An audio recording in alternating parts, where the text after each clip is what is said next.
अस्सलाम वालेकुम, आदाब अर्ज़ है जी डियर लिसनर्स। कहिए क्या हाल अहवाल हैं, कैसे हैं आप सब। दुआ है, उम्मीद है आप सब खैरियत से होंगे और अल्हम्दुलिल्लाह मैं भी बिल्कुल खैरियत से हूँ। और जनाब नावल की नेक्स्ट एपिसोड के साथ हाजिर हूँ। नावल का नाम है दर्द शबे हिजना, मुसन्निफ़ा है ज़ैनब आलिया और आज आप सब सुनेंगे इसकी किस्त नंबर 10। बेरे की हरकत भी उसको इतनी बुरी ना लगी। ऐसे तमाशों की वो आदी थी। वो पुरसकून अंदाज में अपने कमरे में दाखिल हुई। पीछे ही फरीद भी बहुत सारे बैग लिए मौजूद था जो उसने गज़ल के पलंग पर रख दिए। उसने आते ही गले से चुनरी उतारकर पलंग पर फेंकने वाले अंदाज में रखते ही बाजू पर लटकता पर्स उतारकर तकिए के पास रखा। कमबख्त, मर्दों की घटिया तरीन नस्ल में से है। मुर्दा ज़मीर, घटिया इंसान। खुद से बड़बड़ाती फरीद को देखने लगी जो गुस्से से सुर्ख चेहरा लिए खामोश नजरें झुकाए मुअद्दिब सा खड़ा था। चल छोड़, बेरे की बातों को दिल पर लेने की ज़रूरत नहीं, क्योंकि हर इंसान अपनी ज़ुबान के पीछे ही छुपा बैठा है। ज़ुबान इंसान के किरदार की अक्कासी करती है। वो खुद भी घटिया इंसान है और उसकी ज़ुबान भी कुछ ऐसी ही है। न जाने किस कमबख्त के उसके साथ नसीब फूटे जो उसकी बीवी बनी बैठी है। सुकून का सांस खारिज करते बैग से खानज़ादा के दिए गए बंगले के कागजात निकाल कर सबसे पहले उन्हें लॉकर में ठिकाने लगाया। फिर खामोश खड़े फरीद की जानिब मुड़ी।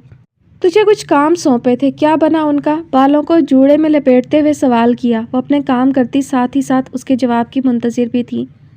मैं तुझसे कुछ पूछ रही हूँ, क्या बना उन कामों का? और ये मस्तानी अभी तक आई कि नहीं? मैंने कहा भी था उसे वापस बुलवा ले और हर पल वफ़ा के साथ रहने का कह दे। मैं कोई रिस्क नहीं ले सकती। बात करते पैरों को कुंदनी खुस्से से आज़ाद करते नंगे पांव लिए फर्श पर खड़ी हुई कि फरीद की दूसरी बार की खामोशी पर गज़ल का गुस्सा ऊद आया। घुंघरू की देखा देखी तू भी कहीं गूंगा तो नहीं हो गया? बेरे के सामने तो तेरी ज़ुबान बड़ी चली। वो दांत पीसते हुए बोली। मस्तानी का गुरु मर गया है, शायद वो अभी ना आए। और दूसरे काम का क्या बना? माथे पर अनगिनत बल डाले अपने पर्स की जाने बढ़ी। उसमें से अच्छी खासी भारी रकम निकालकर साथ ही एक साइन शुदा चेक निकाला। अब के फिर से फरीद की खामोशी उसे जहर लगी। वो फरीद की खामोशी पर उसकी जानिब बढ़ी और उसको कॉलर से पकड़कर झंझोड़ा। क्यों रे, आज काहे की खामोशी तेरी ज़ुबान पर छाई है? एक चांटा तेरे गाल पर जड़ूं या वैसे ही कुछ फूटेगा? खानम ने वफ़ा को रजब अली के साथ भेज दिया। वह हिम्मत का मुजाहरा करते बम फोड़ ही गया। फरीद के उस एक जुमले से उसे यूं लगा जैसे उसके नंगे पैरों तले से ज़मीन खींच ली गई हो। फरीद के गिरेबान पर उसके हाथ की गिरफ्त ढीली पड़ी तो दूसरे हाथ से रकम और चेक ज़मीन बोस होते उसके कदम में जा पड़े।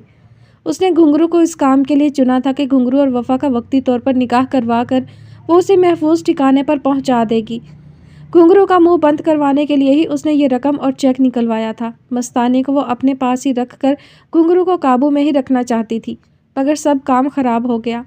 उसके खोए हवास संभले।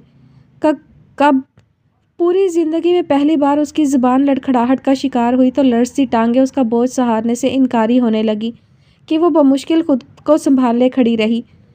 आपके जाते ही साले अभी फूट रहा है, पहले कहाँ मर गया था? जब वो लेकर गया तब कहाँ था तू?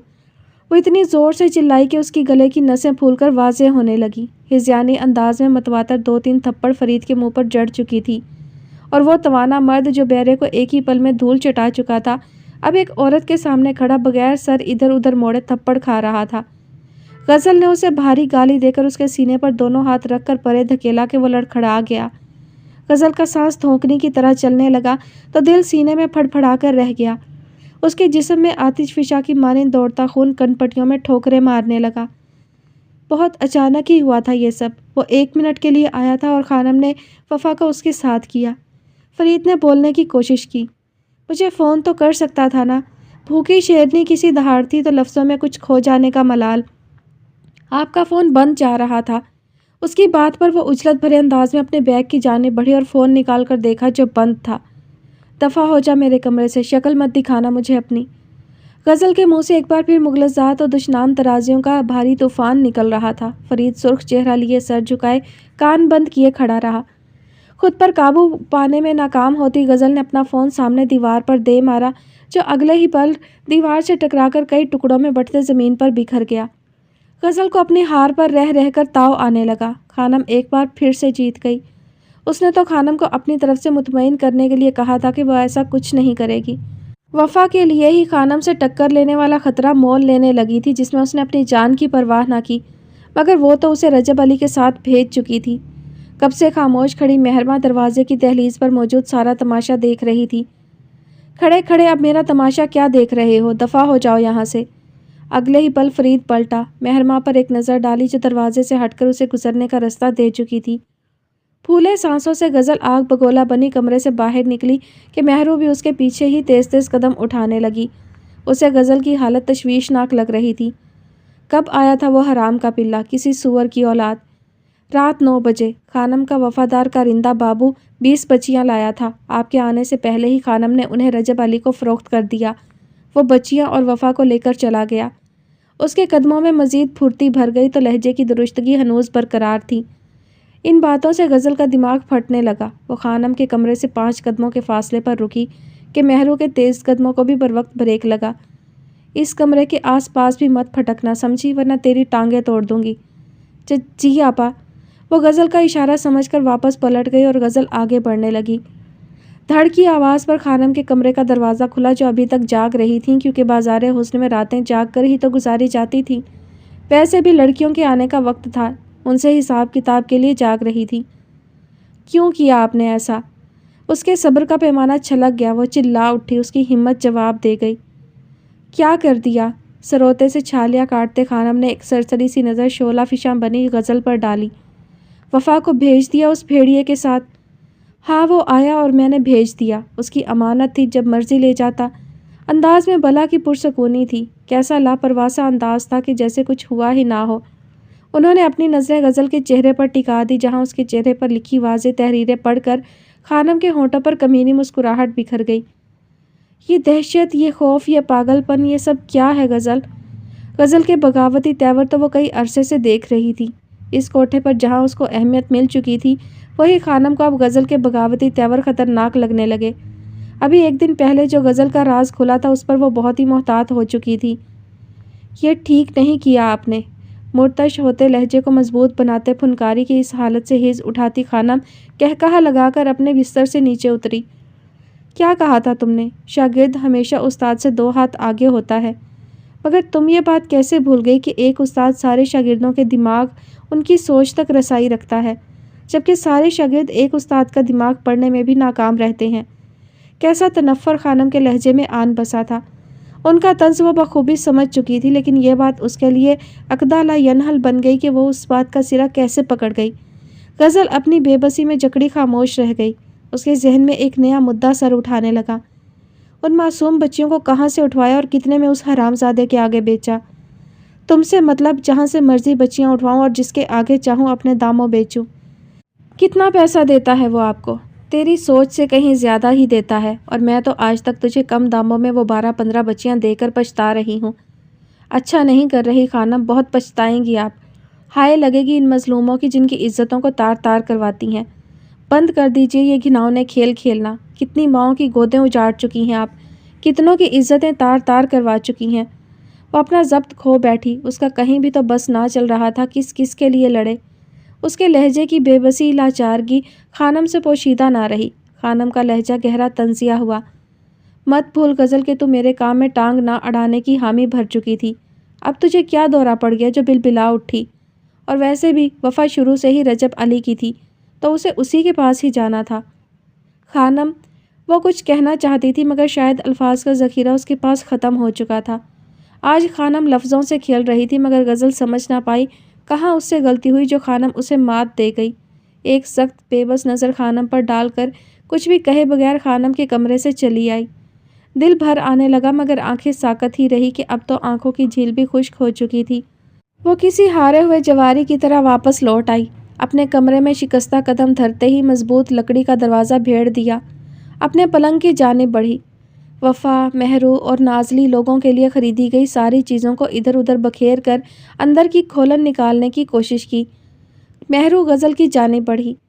वही हुआ जिस बात का डर था। बगैर डकार लिए हज़म कर गई ना उसे, और किसी को पता भी नहीं चला। ये औरत के नाम पर धब्बा है, गड्डिया बुढ़ी कमीनी औरत। एक और की इज़्ज़त सूली चढ़ गई। इंसानियत मर चुकी है। इस दुनिया में इंसान नहीं, हैवान बसते हैं, हैवान, भूखे दरिंदे। 2 टांगों वाले भूखे कुत्ते जिनके मुंह को इंसानी गोश्त लग चुका है। इन शहवत परस्त घटिया नीच मर्दों के बस में हो तो अपनी बहनों और माँओं से अपनी हवस मिटा लें। न जाने कब उनका नामो निशान इस सफ़ा हस्ती से मिटेगा जो बेबस औरतों को निगलते जा रहे हैं।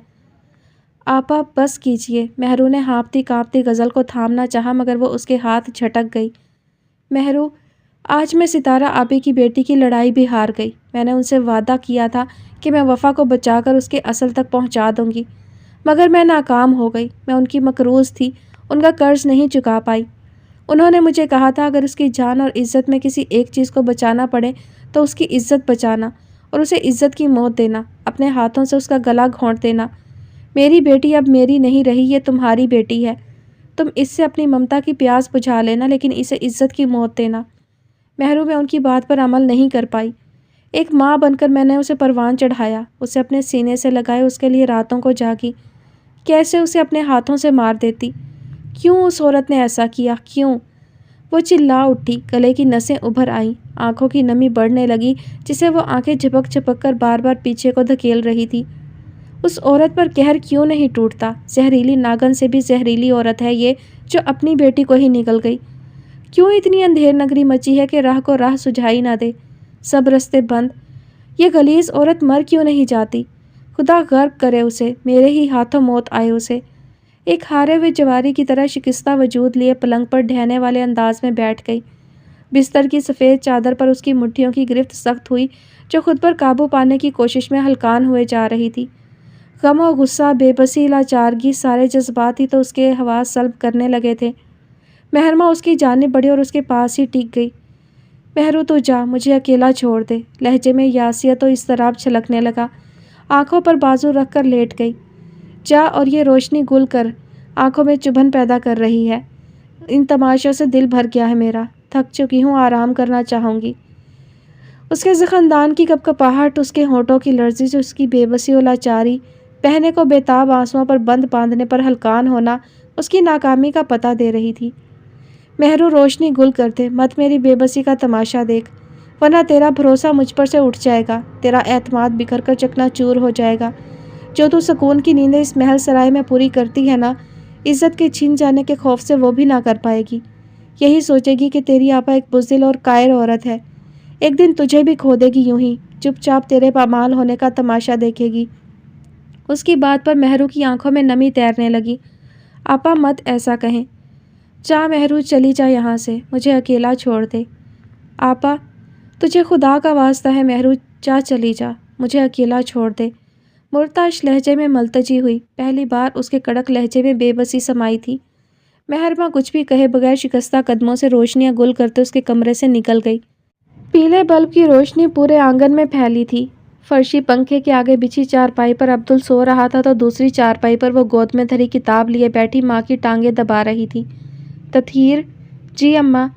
वो माँ की टांगें दबाते हुए गोद में रखी किताब से सर उठाकर माँ की जानिब मतवज्जा हुई। मैंने शाह बीबी से बात की थी तेरे प्यो की, लड़ाई झगड़ा करके गया है, अगर हमने उसे पैसे ना दिए तो तुझे ले जाएगा। माँ की बात पर वो शशदर रह गई। उसके हाथ माँ की टांगों पर साकत धरे के धरे रह गए। अम्मा, ये क्या कर दिया आपने? उसके लहजे में बेयकीनी दर आई। बजाय अल्लाह से मदद मांगने के हवेली वालों के सामने तमाशा बनवा लिया। अम्मा, जब अल्लाह दुनिया आखिरत के रंजो गम से निकलने के रास्ते पैदा फरमा देता है तो क्यों फिर उन नातवा बंदों से जो किसी बात का पर्दा नहीं रख सकते उनसे मदद मांगी जाए, उनके सामने खुद को बरहना किया जाए? अम्मा, अच्छा नहीं किया। घर की बातें शाह बीबी को बताने की क्या ज़रूरत थी? वो झंझला ही तो गई थी। उसकी खुददारी पर कारी ज़र्ब जो लगी, वो जो शाह बीबी से थोड़े से पैसे लेते हुए झिझक रही थी, अब वो उसके बाप के बारे में क्या सोच रही होंगी? हाय, झल्ली हो गई है तू। मैं बस तमाशा देखती रहती कि कब वो बदजात आता और तुझे मेरी आंखों के सामने ले जाता। शाह बीबी और फरखंदा बीबी से बात की है मैंने, कह रही थी नवाब शाह से बात करेंगी, ऐसे कैसे वो जुल्म कर सकता है? अम्मा, अल्लाह पे भरोसा रखती वो ज़रूर कोई सबब निकाल देता।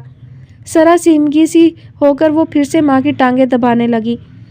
अल्लाह भी ना बस अमीरों का ही है, हम गरीबों को बस आजमाइशों के लिए ही पैदा किया है। अम्मा, नाशुक्री मत करें। उसे माँ की बात पर तासुफ हुआ।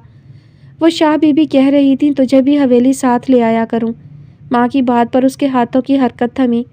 इंसान जिससे फरार चाहता है, न जाने क्यों किस्मत बार बार उसी के सामने ला पटकती है। अब तो वो संभलने की कोशिश कर चुकी थी। दिले नादां संभल चुका था। उसके सामने जाते उसे कैसी बहादुरी दिखाकर अनजान बन जाती। दिल की सदाओं को वक्ती नींद सुलाए बस खामोश रहती। फिर अब किस्मत क्यों अजियत से दो चार करने वाली थी? क्यों अम्मा? अब के होंठ होले से सरसराए।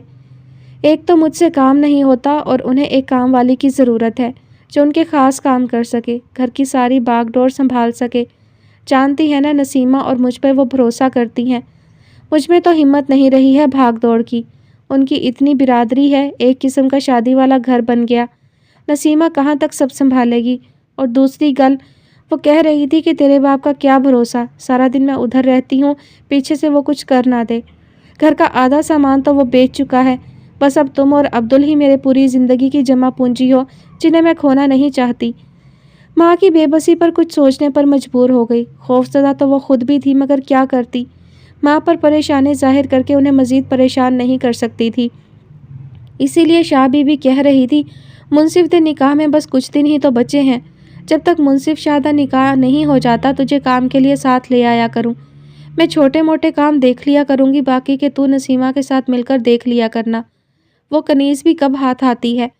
वो उनकी दोनों छोटी बहुओं के थल्ले लगी है, बस उन्हीं के काम करती है। अम्मा, कॉलेज से बहुत छुट्टियां हो जाएंगी, पढ़ाई का हर्ज होगा। जानती हूँ, मगर शाह बीबी दा हुक्म है। वैसे भी तुझे अब मैं घर पर अकेला नहीं छोड़ सकती। सफ़ीना बीबी ने हतमी बात की। अम्मा, आप उन्हें मना कर देती। आज़र शाह का ख्याल आते ही वो झट से इनकार कर गई, वरना वो माँ की बात मोड़ने का कभी सोच भी नहीं सकती थी। झल्ली ना होए थे, कैसे मना कर देती? ऊपर से उनका वड्डा पुत्र भी आया हुआ है, साथ में उनकी वोटी। मुझे खुद परेशानी बनी है। इतनी छुट्टियों पर पहले ही फरखंदा बीबी ने मुझे इतनी गल्लां सुनाई हैं कि अब मज़ीद अगर मैंने छुट्टी कर ली तो डर है कि कहीं फरखंदा बीबी मुझे काम से ही ना निकाल दे। जो रोज़ी रोटी का आसरा चल रहा है वो भी हाथ से ना चला जाए। माँ की बात पर उसने सर्द आह खारिज की। अब तो उसे आज़र की वजह से हवेली जाते हुए भी खौफ आता था। किताब बंद करते हुए माँ की चारपाई से उठकर अपनी चारपाई की जाने पड़ी। किताब अपने तकिए के नीचे रखी और अब्दुल को माँ की चारपाई से उठाकर अपनी चारपाई पर लिटा दिया ताकि उसकी माँ खुली डुली होकर लेट जाए। दिन भर की थकी हैं, कुछ थकन उतर जाएगी। अम्मा, मुझे समझ नहीं आती आप एकदम से कैसे इतनी परेशान हो जाती हैं। जब रिस्क उस मालिक के हाथ में है, उसने रिस्क देने का वादा किया है, तो क्यों परेशान होती हैं? अम्मा, उस मालिक ने रिस्क को 4 हिस्सों में तकसीम किया है। 3 हिस्से उसने खुद देने का वादा किया है और 1 हिस्सा इंसान पर छोड़ दिया कि वो अपनी मेहनत से कमाए। रिस्क के जो हिस्से मालिक ने देने का वादा किया है, वो रिस्क इंसान की तलाश में ऐसे रहता है जैसे मौत इंसान की तलाश में रहे। जब वो 3 हिस्सों का मालिक बनकर भी रिस्क में तंगी नहीं करता, तो फिर 1 हिस्से रिस्क के लिए ये फ़िक्र कैसी? क्यों उस 1 हिस्से को भी उस मालिक पर नहीं छोड़ देती आप? वो काम से निकालते हैं तो निकाल दें। आखिर में झिंझलाए हुए अंदाज में बोली, अभी तेरी इतनी उम्र नहीं हुई, इसीलिए इतनी बेफिक्री से कह रही है। जब कमाना पड़ेगा तब समझ आएगी पैसे की अहमियत क्या होती है। सही कहा अम्मा आपने, मैं हूँ ही बेफिक्र और लापरवाह। जब मैं कमाने लगूंगी तब शायद पैसे की अहमियत का अंदाज़ा होगा। उसे अपनी माँ की बात से बिल्कुल इत्तेफाक नहीं था, क्योंकि उसकी माँ ही तो कहती थी कि उनकी बेटी इतनी कम उम्र में ही बहुत सियानी और समझदार है। वो सिहन में लगे उखड़े लकड़ी के बोर्ड की तरफ बढ़ी और पीले बल्ब की रोशनी गुल करके अपनी चारपाई पर आकर लेट गई। सुबह चलेगी ना? सफ़ीना बीबी ने उसकी तरफ कमर मोड़े करवट बदल कर पूछा। उसे माँ की फ़िक्र और बार बार साथ ले जाने का कहने पर हार मानना ही पड़ी। अम्मा, सुबह नहीं, परसों चलूँगी। सुबह कॉलेज जाकर मिस कलसूम से बात करूँगी कि वो प्रिंसिपल से बुध से हफ्ता तक की छुट्टी ले दे। पहले ही बहुत छुट्टियों पर बातें सुन चुकी हूँ। उसने चांद तारों से सजे खिले आसमान को देखकर कहा। सफ़ीना बीबी ने मज़ीद कुछ न कहा और आंखें मूंद गई कि उनकी फ़िक्र कम हो गई थी। एकदम से खामोशी छा गई। अब वो वाज़े तौर पर झींगरों की आवाज़ इस खामोश सन्नाटे में महसूस कर सकती थी। उसी आवाज़ में अब दूर कहीं से खेतों में गीदड़ों के साथ कुत्तों के भौंकने की भी आवाज़ें कानों में पड़ने लगीं। वो उन बदसूरत आवाज़ पर ध्यान दिए बगैर पूरे चाँद को देखने लगी, जहाँ पूरे चाँद की रोशनी से उनका कच्चा सिहन रोशन था। हमेशा की तरह उसे अकेला चाँद बहुत ही उदास लगा। उसके इर्द गिर्द हरसू खामोशी का राज था। वह आसमान की खामोशी और तन्हाई को महसूस करने लगी। चाँद की तरह उसकी ज़ात में भी हरसू बस सोगवारी का राज था, मगर वो किसी पर जाहिर ना करती। एकदम से ख्याल के पर्दे पर आज़र की शबीह लहराई। دیکھو تم بہت خوبصورت ہو، تمہیں تو ہم جیسے ہی کسی خاندان میں پیدا ہونا چاہیے تھا۔ کہاں تمہارا یہ حسن اور کہاں تمہاری نیچ ذات۔ مان جاؤ میری بات، جتنا تم کہو گی اتنا پیسہ دوں گا۔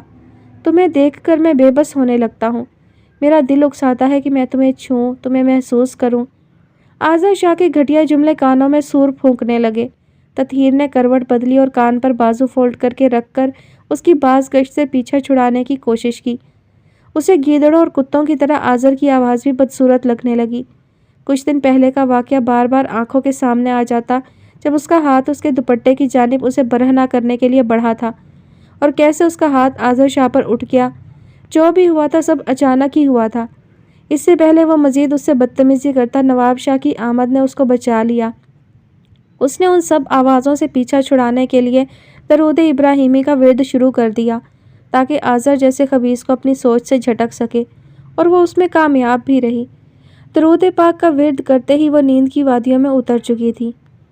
بابا فائز اوندھے منہ سوئے اپنے باپ کے پاس بیٹھا اس کا کندھا جھنجھوڑتے اسے اٹھا رہا تھا، جو رات کو نشے میں دھت گھر لوٹا تھا۔ مگر فائز نہیں جانتا تھا کہ اس کا باپ ڈرنک کرنے کی وجہ سے ابھی اٹھنے کے موڈ میں نہیں ہے۔ وہ اس دن لڑ جھگڑ کر کیا گیا تھا کہ کل رات ہی لوٹا تھا اور اب صبح کے 7:30 بج رہے تھے۔ بابا جانی، موندی آواز میں بس یہی آواز نکلی۔ بابا اٹھے نا، آپ نے پرومس کیا تھا کہ آپ آج مما کے ساتھ پیرنٹس میٹنگ اٹینڈ کرنے میرے اسکول آئیں گے۔ فائز سونے دو مجھے، تمہاری ماں کو کہہ دیتا ہوں، وہ وقت پر پہنچ جائے گی۔ نیند میں ڈوبی مدھم آواز میں بولتا چہرہ دوسری طرف موڑ گیا۔ بابا مجھے اپنے دوستوں سے آپ کو ملوانا ہے۔ سب کی مما کے ساتھ ان کے بابا بھی آتے ہیں، مگر مما کے ساتھ آپ کبھی نہیں آتے۔ مجھے بھی اپنے دوستوں سے آپ کو ملوانا ہے، انہیں بتانا ہے کہ میرے بابا بھی مجھے بہت پیار کرتے ہیں۔ وہ حسرت زدہ لہجے میں بولتے ہوئے باپ کو اس کا وعدہ یاد دلاتے پھر سے اٹھانے کی کوشش کر رہا تھا۔ فائز چلے جاؤ، مجھے تنگ مت کرو، بیزاریت بھری آواز ابھری۔ سر میں ہولے ہولے درد اٹھنے لگا۔ پلیز میرے پیارے بابا۔ تیمور کے کندھوں پر جھکتے اپنے ننھے ہاتھ اس کے گال پر رکھ کر لاڈ کرنے ہی والا تھا کہ دفع ہو جاؤ یہاں سے، ایک بار کی بات تمہیں سمجھ میں کیوں نہیں آ رہی؟ اپنی ماں کی دیکھا دیکھی تم نے بھی ڈھیٹ پن کا سبق سیکھنا شروع کر دیا ہے۔ جاؤ سونے دو مجھے۔ وہ اٹھے بغیر اس کی طرف سر گھما کر غصے سے دہاڑا کہ فائز ڈر کر پیچھے کھسکتے بیڈ سے نیچے گرتے گرتے بچا۔ جاؤ یہاں سے، وہ آپ کے غصے مگر آہستہ آواز میں بولا۔ فائز نے باپ کی سرخ غصے سے بھری آنکھوں کو دیکھا اور روتی شکل بناتا ہوا بیڈ سے نیچے اترا۔ ننھی آنکھیں جھپک کر اپنے آنسو ضبط کرتا کمرے سے نکل آیا۔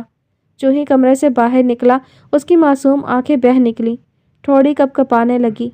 کب تک ضبط رکھ پاتا؟ وہ دونوں ہاتھوں سے اپنی آنکھوں سے بہتے گرم سیال کو صاف کرتا سیڑھیاں اترتا نیچے آ رہا تھا کہ آخری دوسری سیڑھی سے بے دھیانی میں اس کا پیر رپٹ گیا اور وہ سیدھا نیچے کو گرا کہ اس کا گھٹنا زخمی ہو گیا۔ آئی مما آ! درد سے اس کی چیخ نکل گئی۔ وہ اونچی آواز میں رونے لگا۔ اس کی آواز اوپر تک جا رہی تھی کہ بے دھیانی میں دروازہ کھلا جو چھوڑ آیا تھا۔ تیمور نے روتی آواز پر بیزاریت سے دوسرا تکیہ کھینچ کر اپنے سر پر رکھا۔ زیادہ پینے کی وجہ سے اس کا سر درد کر رہا تھا۔ طبیعت میں عجیب سا چڑچڑا پن اور بیزاریت در آئی۔ آئی مما! وہ سیڑھیوں سے گرا اپنا گھٹنا پکڑے روئے جا رہا تھا کہ فاطمہ جلدی سے کچن سے باہر نکلی اور سیڑھیوں کے پاس روتے فائز کو دیکھ کر اس کے پاس بھاگی چلی آئی۔ اللہ اللہ، یہ کیا ہو گیا؟ گھبرائی ہوئی فاطمہ نے نکڑ سے جھانکتے اس کے چھلے ہوئے گھٹنے کو دیکھا جس پر خون کے قطرے امڈ آئے۔ فائز دھیان سے چلتے نا بیٹا، کیسے گر گئے؟ ممتا سے چور فکر و چاشنی لیا لہجہ اپنے بیٹے کی تکلیف پر اس کا اپنا دل بھی تڑپ اٹھا۔ فاطمہ نے زخم دیکھنے کے لیے ہاتھ بڑھایا کہ بہت درد ہو رہا ہے ماما، مت ہاتھ لگائیں۔ فائز کی مسلسل رونے کی آواز پر تیمور نے تکیہ پرے پھینکا اور اٹھ کر ننگے پاؤں کمرے سے نکلا۔ ریلنگ سے نیچے جھانک کر دیکھا جہاں ماں بیٹا سیڑھیوں کے پاس ہی بیٹھے درد بانٹ رہے تھے۔ وہ سیڑھیاں اترتے نیچے آنے لگا۔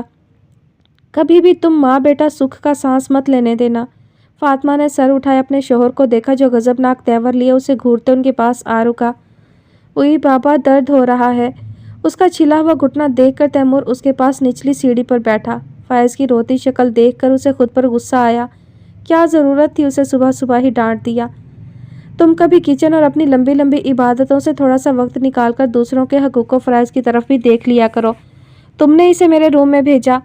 تیمور نے فاطمہ کو گھورا جو اتنی گرمی میں کس کر دوپٹہ لیے ہوئے تھی، حالانکہ گھر میں صرف تیمور ہی تھا۔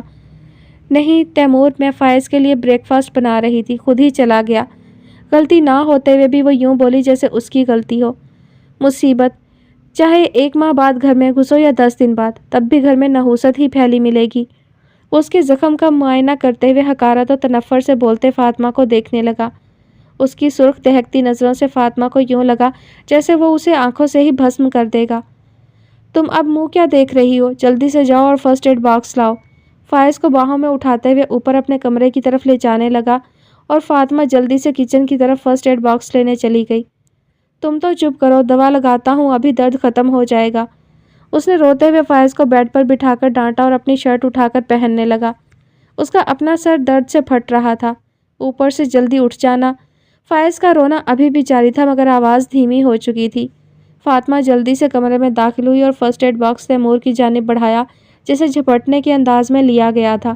ایونٹ آرگنائزر سارا شاہ مینشن بہت خوبصورت طریقے سے سجا رہا تھا۔ لان کی سجاوٹ بھی دیکھنے لائق تھی، جہاں خوبصورت سٹیج بنا کر خوبصورت اور تازہ پھولوں سے اس کی آرائش کی جا رہی تھی۔ الیون لان کا کام دیکھ کر اندر آیا تو سیڑھیوں کی طرف کام کرتے ورکرز پر اس کی سرسری سی نظر پڑی۔ جن کے کام سے تسلی نہ ہوئی تو ان کے پاس چلا آیا جو غلط پھولوں کا انتخاب کر رہے تھے۔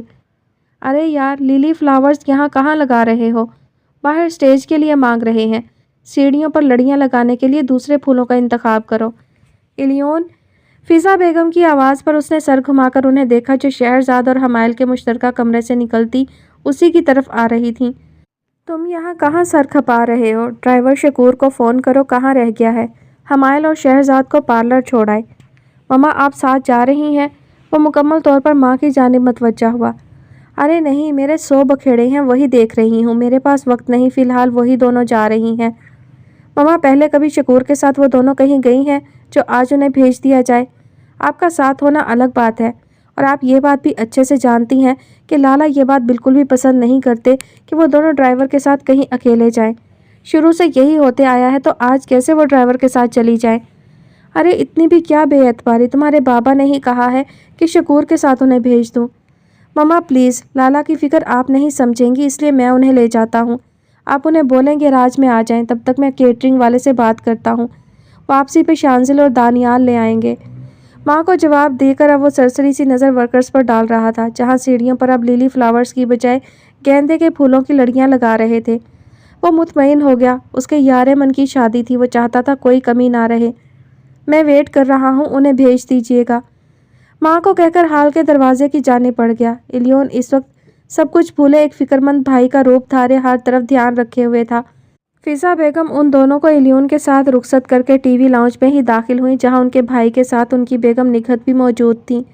ان کا ایک ہی اکلوتا بیٹا دانیال تھا، آج کل شادی میں شرکت کے لیے آئے تھے۔ فضا بیگم بھی سنگل صوفے پر بیٹھ گئی اور اپنے بھائی بھابھی کی جانب متوجہ ہوئی جو کسی بحث میں الجھے تھے۔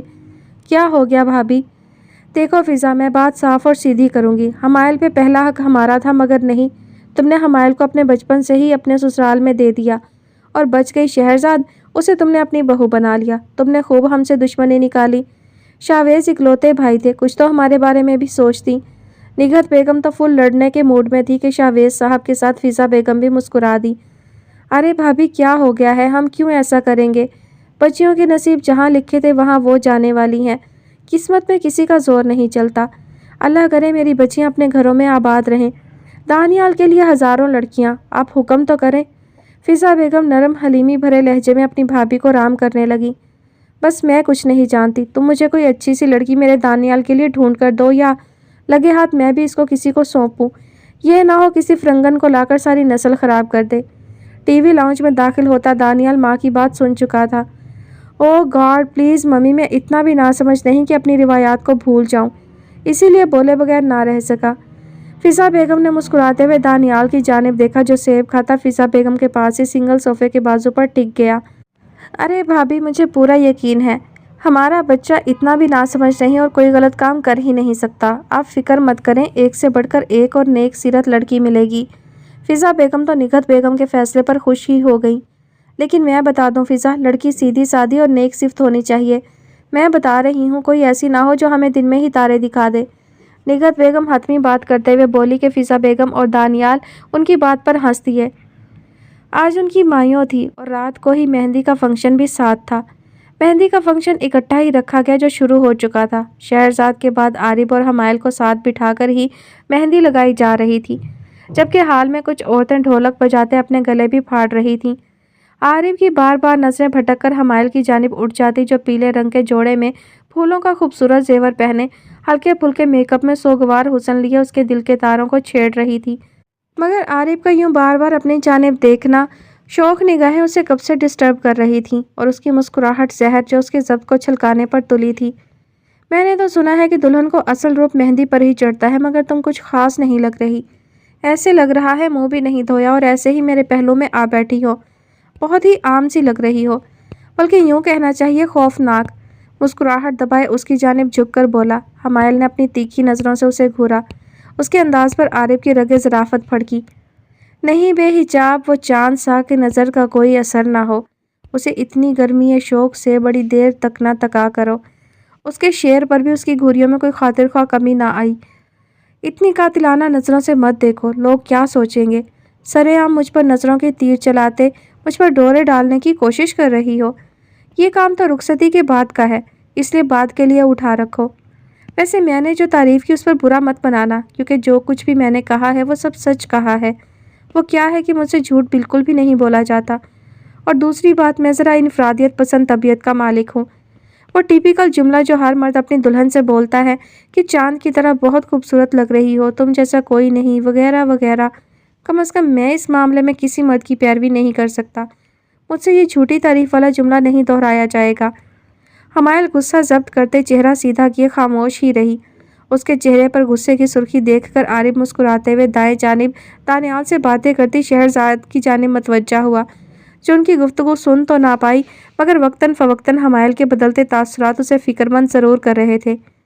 शहरजाद, आज इसके मुंह में फेविकोल डाली है जो मेरे किसी सवाल का जवाब नहीं दे रही। तारीफ़ कर रहा हूँ और ये मोहतरमा एक शुक्रिया का लफ्ज़ अदा नहीं कर सकती। मशरक़ी की लड़की है ना, तो शर्मा रही है। शहरजाद उनकी जानिब बढ़ते बात टालने को बोली, साथ ही हमायल को आंखें दिखाकर रवैया दुरुस्त रखने का इशारा दिया।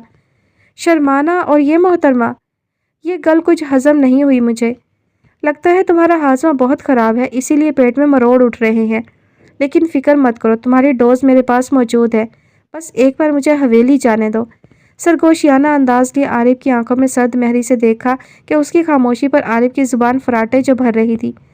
हाय क्या कहने, हम भी इसी इंतज़ार में हैं कि कब अजीज़ जान अपने हथियारों से लेस मैदान में उतरकर हमारे मद्दे मुकाबिल आते हमारी बदहज़मी का इलाज करती हैं।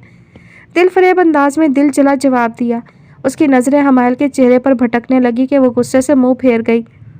आरिफ भाई, आप जानबूझकर हमायल आपी को टीज़ कर रहे हैं ना? दानियाल ने भी पहली बार मुदाखलत की। दानियाल मियाँ, बात यह है कि बचपन से लेकर अब तक इन मोहतरमा ने मुझे टीज़ किया, अब इतना हक तो बनता है ना। शहरजाद को अब हमायल के गुस्से की समझ आई तो हंसी दबा गई। हमायल का दिल उदास था, इसीलिए आरिफ की ज़ुबान चल रही थी, वरना वह उसको उसके सब सवालों के जवाब ज़रूर देती। उसके पास सिर्फ आज का दिन था, कल के दिन वो पराई हो जाएगी। घर वालों से दूरी ही उसका दिल उदास कर गई। इस उदासी को ख़त्म करने के लिए वो बस सामने फंक्शन का हिस्सा बने लोगों को देखे जा रही थी। डॉक्टर फ़ायका और उनकी बेटी मनाल भी मौजूद थी। काफ़ी देर से निखत बेगम उनसे बातचीत कर रही थी। बनी संवरी इशाल भी आज बहुत खूबसूरत लग रही थी, वरना तो बहुत ही आम से हुलिये में ओल जलोल बनी रहती थी। वो कब से शांजिल की नज़रों के हिसार में थी। इतने लोगों की मौजूदगी में वो शांजिल की वजह से बौखलाई जा रही थी, जो पास से गुजरते हुए कोई ना कोई बात ज़रूर कर देता और वो मुंह देखती रह जाती। इसलिए अहमद की बगल में आ दुबकी। इशाल अहमद का हाथ पकड़े शांजिल से छुपती फिरती उसके साथ साथ ही थी। सामने ही हमायल की सास, दादी और चची मौजूद थीं। फ़िज़ा बेगम और निखत बेगम आते जाते मेहमानों को देख रही थीं, जबकि बनी संवरी शहरजादी मेहमानों का ख्याल रख रही थी, क्योंकि अहमद ने अपने हवाले से इस किस्म की फजूलियात से मना कर दिया था। खानज़ादा के साथ मिलकर उसने जो प्लान बनाया वो नाकाम हो चुका था। उसने खानज़ादा को फ़ोन करके अपने मुलाजिम को भेजने से मना कर दिया। वो आजकल खुद भी बहुत मसरूफ़ था, इसलिए वो गज़ल से ज़्यादा बात ना कर सका और मुख्तसर सी बात के बाद फ़ोन बंद कर दिया। वो वफ़ा के सोग में अपने कमरे में बंद रही। महरमा को भी उसने कमरे में आने से मना कर दिया, मगर वो कब बाज आती। उसकी लानत मलामत पर भी उसके सामने सर झुकाए खड़ी रहती। उसने फरीद को फिर से वफ़ा की खोज लगाने का काम सौंपा, मगर उसमें भी नाकामी ही हो रही थी। आज तीसरे दिन वो कमरे से बाहर निकली थी और खुद ही मेहमान सराय के पीछे बने कारिंदों वाले हिस्से में चली आई। फरीद के कमरे के सामने खड़े होते दरवाज़ा खटखटाकर अंदर दाखिल हुई। सामने ही गज़ल को देखकर अपने बिस्तर पर लेटा फरीद उठ खड़ा हुआ। आप यहाँ? आपने मुझे बुला लिया होता। नज़रों में एहतराम लिए सर झुकाए अपने मखसूस अंदाज में खड़ा हुआ। कुछ पता चला रजब अली के किसी अड्डे का? उसके करीब आते शिकस्ता लहजे में अपने आने का मकसद बयान किया। नहीं, अभी तक कुछ पता नहीं चला, कोशिश कर रहा हूँ। फरीद का जवाब उसका मुंह चिढ़ा गया। हाँ, ये तो वही मिसाल हो गई। जब तक इराक से जहर की दवा लाई जाएगी सांप का कांटा मर चुका होगा। तू बस कोशिश करता रहना और उधर वो तही दामन रह जाएगी। लुट चुकी होगी, पामाल कर दी गई होगी या मर चुकी होगी। आज वो गुस्सा करने की बजाय आम शिकस्त खुर्दा अंदाज लिए मध्यम लहजे में बोली, जिसमें सिर्फ बेबसी रची थी। जारी रख कोशिश, कभी ना कभी तो मिल ही जाएगी। चाहे जिस हाल में भी हुई मुझे कबूल होगी, बस तू उसे ढूंढता रह। वो फरीद की बातों से मायूस होकर शिकस्ता कदम लिए वापस पलट गई। वो सोच रही थी कि क्या करे जो जल्द अज जल्द रजब अली से वफा को बचा ले। जानती तो थी कि 3 दिन में रजब अली से बरत चुका होगा, मगर वो इसी उम्मीद पर कि वो मज़ीद कुछ गलत करता या उसे आगे सप्लाई करता, वो उसे किसी भी तरह रजब अली के चुंगल से छुड़वाना चाहती थी। अपनी सोचों में उलझी लंबी राहदारी से गुजरते उसके कदमों को नस्वानी आवाज़ से जकड़ा। ये आवाज़ यकीनन नाज़ली की थी और जिस कमरे के सामने उसके कदम रुके थे वो कमरा खानम के ख़ास बंदे बाबू का था। वो उल्टे 2 कदम पीछे पलटी, दरवाजे की जानिब मुड़ते सोचे समझे बगैर दोनों पट वाह कर दिए कि दरवाज़ा धड़की आवाज़ से खुला। सामने नज़र पड़ते ही उसके अंदर गुस्से की तेज़ लहर उठी।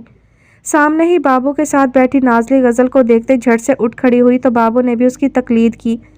वो गज़बनाक तेवर लिए उनके सामने आ रुकी। सीने पर बाजू बांधकर उन्हें सर से पाँव तक देखा। तो यहाँ क्या कर रही है? उसकी गुस्से से भरी नज़र बाबू पर टिकी थी, जबकि इस्तफहाम नाज़ली से कर रही थी। कानों में पस पड़ी है तेरे जो तुझे मेरी आवाज़ सुनाई नहीं दे रही? अब के वो दहाड़ी के नाज़ली की टांगें लरसने लगीं। खानम ने बाबू को बुलवाया है तो पैगाम देने चली आई। फरीद की सीट तूने कब से संभाल ली?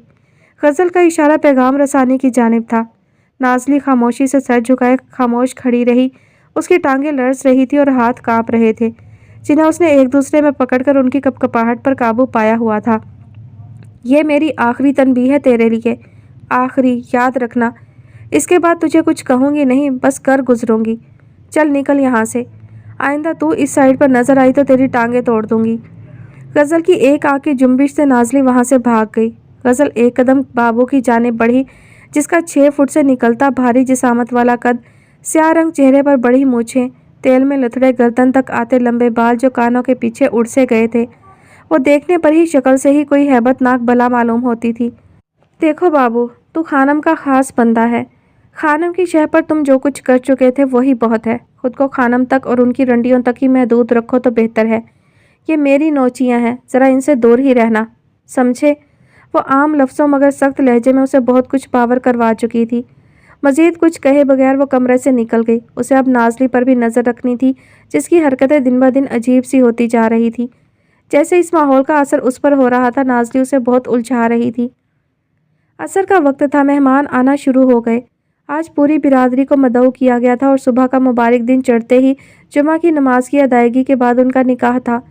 ख़ानदान की पहली खुशी थी। नवाब शाह के पोते और पोती का निकाह था, इसीलिए पल भर में ही आला एहतमाम किया गया कि पूरा गांव ही रश्क करता रह गया। रज़ा शाह और उनकी दूसरी बीवी बच्चे भी मौजूद थे। नवाब शाह के समझाने पर मुंसिफ शाह सब्र के घूंट पी गया, मगर जब बाप को सामने देखा तो उनकी नम आंखों को देखकर उसकी आंखें भी पुरआब हो गईं। वो ऐसा ही तो खाकी निहात था, जितना नरम गो था उससे कहीं ज़्यादा नरम दिल। ज़्यादा देर बाप से नाराज़गी न रख सका। हवेली की पिछली तरफ मर्दों के लिए इंतज़ामात किए गए थे। सभी मुलाजिम कामों में जुटे थे। नसीमा तो शाह बीबी के साथ साथ ही उनके काम देख रही थी, जबकि सफ़ीना बीबी अब थक हार कर किचन में आकर मूड़े पर बैठते चूल्हे के सामने खड़ी हंडिया बनाती तथीर को पुकार बैठी। ए तथीर, पानी का गिलास दे, मेरा जी बड़ा घबरा रहा है। वो माँ की जानिब पलटी और माँ की निढाल होती तबीयत उसे फ़िक्रज़दा कर गई। जबकि चाय बनाती कनीज़ ने सरसरी सी नज़र माँ बेटी पर डाली और फिर से अपने काम में मसरूफ़ हो गई। अम्मा क्या हुआ, तबीयत ख़राब हो रही है? हाँ, दिल बड़ा घबरा रहा है, चक्कर आ रहे ने, पानी देना। उसने जल्दी से स्लेब से स्टील के गिलास में माँ को पानी डाल कर दिया। फिर कुछ सोचकर कनीज़ की जानिब मुड़ी। कनीज़? हाँ की है, ततहीर की पुकार पर कनीज़ उसे काट खाने को दौड़ी। उसके अंदाज पर ततहीर अपना सा मुँह लेकर रह गई। उसने चाय कपों में उंडेलती बनी संवरी कनीज़ को देखा जो च्युइंगम चबाते हुए तेवरी चढ़ाए अब उसे घूर रही थी। अब बोल भी, मेरे पास इतना वक्त नहीं जो तुझ महारानी के बोलने का इंतज़ार करती रहूं। कुछ नहीं।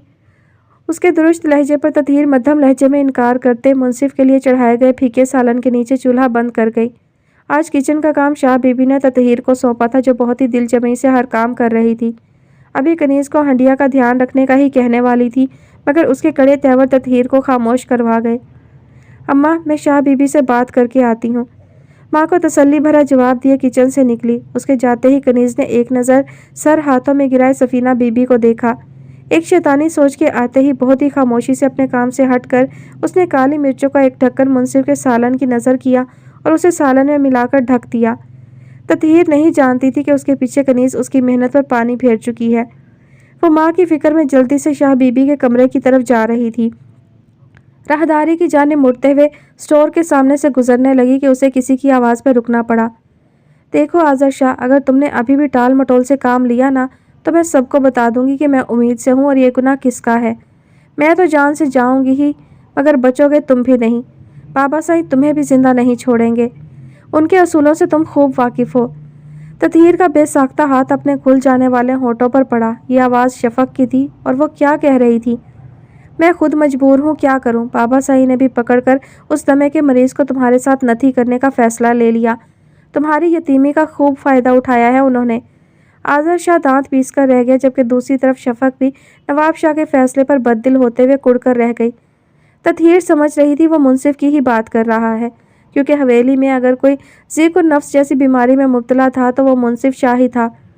मैं कुछ नहीं जानती, तुमने जो करना है वो करो, वरना निकाह से पहले ही तुम्हारा भांडा फोड़ दूंगी। तो जा अपने कमरे में, मुझे कुछ सोचने दे, फिर तुझे कुछ बताऊंगा। आज़र शाह फिक्र से बोला कि वो शफक की अटल और ज़िद्दी तबीयत से भी खूब वाकिफ़ था। जानता था वो जो कह दे फिर करके ही दम लेती है। कब? जब सुबह का दिन चढ़ आएगा, मेरा निकाह हो जाएगा, तब सोचोगे और बताओगे। फजूल मत बोलो और फिलवक्त के लिए यहाँ से जाओ, मुझे कुछ सोचने दो। इससे पहले कि स्टोर से उन दोनों में से कोई निकलता, ततहीर धड़कते दिल को थामते लंबे लंबे डग भरती आगे बढ़ गई। बाहर उभरते तेज़ कदमों की चाप पर वो दोनों अलर्ट हुए। उनमें से कोई बाहर निकला कि ततहीर किसी की नज़रों के हिसार में आ चुकी थी। वो जल्दी से दरवाज़ा नॉक किए बगैर शाह बीबी के कमरे में दाखिल हो गई। उसकी लहराती स्याह चादर दो आंखों को शक में डाल गई। की गल है ततहीर, अनहेरी बन के क्यों आ रही है? ये तेरा रंग क्यों उड़ा हुआ है और ये तेरा सांस क्यों फूला हुआ है? शाह बीबी बेड पर बिखरे जेवरात देखते हुए अचानक कमरे में दाखिल होती ततहीर को देख कर बोली। तहसीन बेगम भी उसकी जाने मतवज्जा हुई और उसके उड़े हवास देखकर फिक्रमंद हो गई। खैरियत पुत्र, की होया है? कुछ नहीं, वो अम्मा की तबीयत ठीक नहीं। शाह बीबी, आपकी इजाज़त हो तो वो अब्दुल को लेकर घर चली जाएं। वो संभलते हुए जल्दी से आने का मकसद बयान कर गई, वरना जो कुछ अभी सुना था उसके दिमाग को ही झंझोड़ कर रख गया कि दिमाग बार बार उसी जानिब भटक रहा था। हाय रब्बा, उसकी तबीयत ज़्यादा ख़राब तो नहीं हो गई? मैंने उसे कहा भी था स्टोर में बिस्तर लगाकर आराम कर ले, मगर नहीं।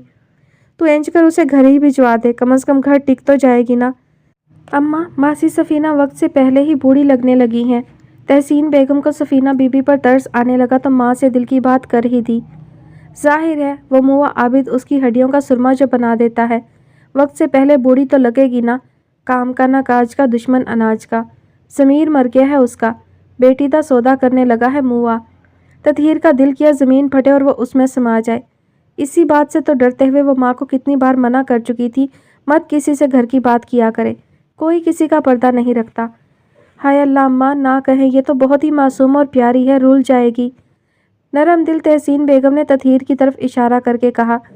शाह बीबी की बात पर उनका अपना दिल ही तो होल गया था। नवाब शाह से बात की थी मैंने, वो कह रहे थे मुंसिफ ता निकाह हो जाने दे, फिर इसे डेरे पर बुलाकर अच्छे से समझा देंगे। कभी भी अपनी बेटी के बारे में ऐसी बात सोचेगा भी नहीं। इतनी नेक सीरत कुड़ी है, मानो मेरा तो इसे देख कर ही दिल बाग बाग हो जाता है। कम वक्त आबिद नू कुछ खुदा दा खौफ नहीं। मेरी पूरी कोशिश है कि इसके लिए कोई चंगा वर्ड ढूंढ कर मैं ही इसको इसके घर का कर दूं। इसकी माँ की फ़िक्र तो कम होगी, न जाने इसका बाप क्या गुल खिला दे। अल्लाह हिदायत दे उसे अम्मा। तहसीन बेगम ने सर झटक कर ततहीर के बाप के हवाले से कहते हाथ में पकड़े सोने का सेट जो अपनी भतीजी शफक को देने वाली थी वो बंद करके रखा। अल्लाह ही करे अब इस नमानी का नसीब माँ की तरह ना हो। आमीन। तहसीन बेगम ने सदके दिल से माँ की दुआ पर कहा। मुआ जोड़ों का दर्द किसी पासे नहीं लगने देता। शाह बीबी घुटनों पर हाथ रखते हुए उठी।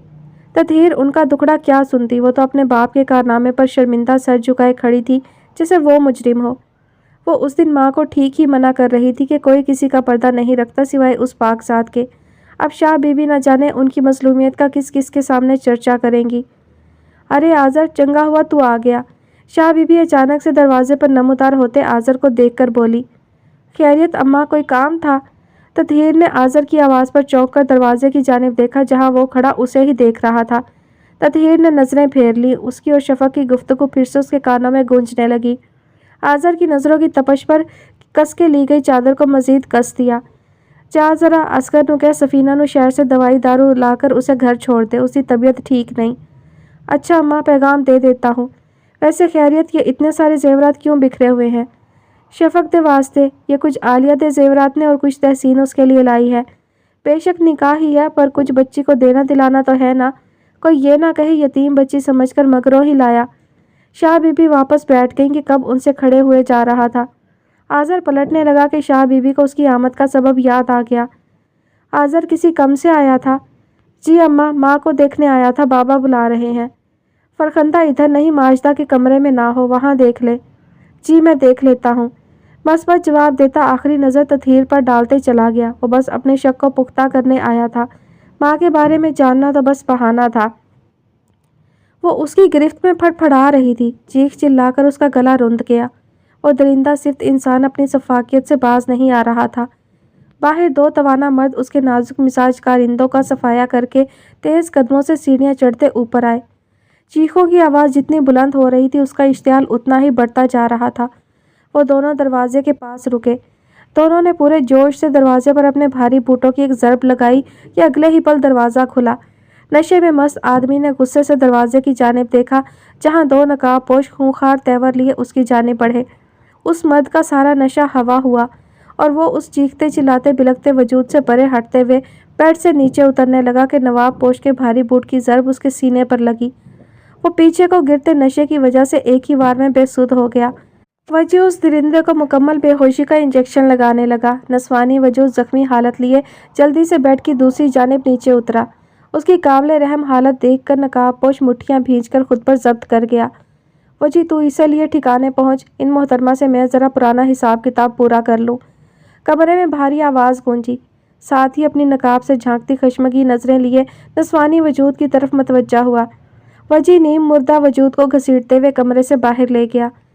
कमरे में मौजूद नकाबपोश कदम कदम उस लड़की की जानिब बढ़ने लगा जो दहशत और खौफ के हिसार में जकड़ी ज़ख्मी वजूद लिए मज़ीद वहशत ज़दा नीम मुर्दा कदमों को घसीटते हुए पीछे हटने लगी। उसका दिमाग सुन्न होने लगा। कौन से हिसाब किताब की बात कर रहा था? वो तो ये भी नहीं जानती थी नकाब के पीछे छुपे चेहरे किसके हैं। उस लड़की का सांस सीने में अटकने लगा। बर वक्त मिलने वाली मदद पर एकदम से पुरसकून होने वाला दिल फिर से खौफ की कैद में फड़फड़ाने लगा। पीछे हायल होने वाली दीवार की वजह से उसके कदम रुक गए तो खौफ और दहशत से बरसती सुर्ख आंखें मजीद खौफजदा हो गईं। कौन हो तुम? वो डर और खौफ के मिले जुले तासुरात लिए लड़खड़ाती ज़ुबान में पूछने लगी। उसके खौफ को देखते नकाब पोश ने अपना नकाब नीचे हटाया। सामने मौजूद चेहरे को देखकर उस नस्वानी वजूद की हलक से एक दिल दहला देने वाली चीख निकली। साथ ही दहशत ज़दा आंखें हैरत से फट गई। तो तुम? हाँ मैं, मुख्तसर जवाब दिया गया। उस सूरत को देखकर नस्वानी वजूद का दिमाग चकरा कर रह गया। अब शायद वो किसी नए शिकारी का शिकार बनने वाली थी। उसी चेहरे को देखते अगले ही पल वो अपने होश गंवा बैठी।